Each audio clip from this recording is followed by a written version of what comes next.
Good morning, Mount Olive Church. I want to give you your Monday morning devotion. On June 4th, 1940, this speech went out. We shall soon go on to the end. We shall fight in France. We shall fight on the seas and oceans. We shall fight with growing confidence and growing strength in the air. We shall defend our island, whatever the cost may be. We shall fight on the beaches. We shall fight on the landing grounds. We shall fight in the fields and in the streets. We shall fight in the hills. We shall never surrender. This was a famous speech to the British Parliament House of Commons by Winston Churchill that motivated his military and his nation during the time of World War II. What a wonderful speech from a very strong leader. Today, I want to share another strong speech from a strong leader from the Bible. And it is Deuteronomy 31:8. And it comes from Moses, the leader of the nation of Israel, well, the Hebrews, I guess we would call them at this time. And so we know that Moses has been the leader here for quite some time. And now Moses is stepping down, and my Bible says this is Moses' last counsel to the priests, Levites, and to Joshua, who would take his place. And here's what he says, a similar speech like Winston Churchill before the Parliament, a very moving speech. He says this as he's leaving office and letting Joshua take his place. Deuteronomy 31:8, and the Lord, he it is that doth go before thee. He will be with thee.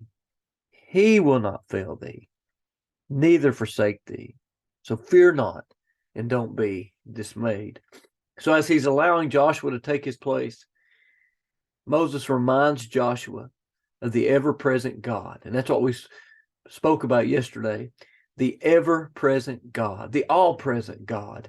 And God's promise that his presence, that he personally would be with his people at all times, that he would never fail us. He would never forsake us. Now, Moses knew what he was talking about, right? Moses stood there with this nation of slaves who had just come out of Egypt, approximately 1.5 million, not counting women and children. And Moses stood there at the Red Sea, and God said, stand still, hold your rod out. Moses knew in that moment that God was with him, and Moses knew that God wasn't going to leave him when he needed him.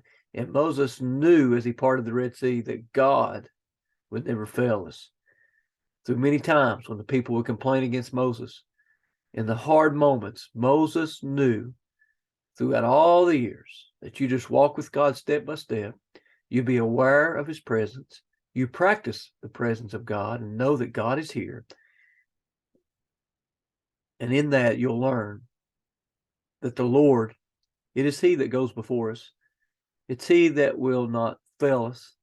And it's God that will never, ever forsake us.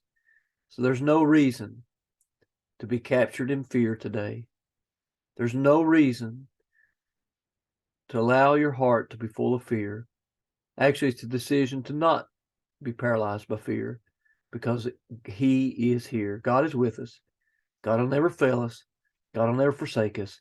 Moses looked at his nation, and he looked at Joshua, and he said, you need to know that. You need to know that this Lord is the Lord, the God that will get down into the lion's den. He'll walk through that fiery furnace. He'll be there in the midnight hour, like with Paul and Silas in the jail. This is the type of God that we serve, the God that'll get right down in the trials with us. I want to leave you with this poem. Never a trial that he is not there. Never a burden that he does not bear. Never a sorrow that he does not share. Moment by moment, we are under his care. Mount Olive Church, remember today, he is here. He will not leave us. He will not fail us. He will not forsake us.